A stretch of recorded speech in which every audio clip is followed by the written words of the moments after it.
Hello friends, today in this video right now I'm going to show you how to set downloaded wallpaper on Samsung mobile phones. So friends, before we continue this video, do not forget to like the video and subscribe to the channel. Okay, so let's start the video. Here at first you have to move on setting. After you have been move on setting, here you have to scroll like this and here is the wallpaper option. So here just move on wallpaper. When you have been moved on it, here is the my wallpaper, so you have to click on my wallpaper. When you have been moved on it, click on download it.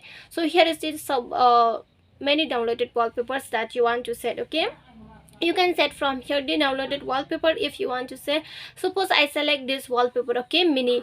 So if you want to set for the home screen, you can set for the home screen, and if you want to set for the lock screen, you can set it, or even for the both lock and home screen. Okay, you just need to click on that.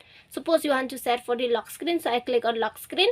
Then again you have to click on set on lock screen on this option. Okay, then only this wallpaper will be set successfully on your lock screen or home screen. Okay, so friends, if you love the video, do not forget to like the video, share the video and subscribe to the channel, and thanks for watching.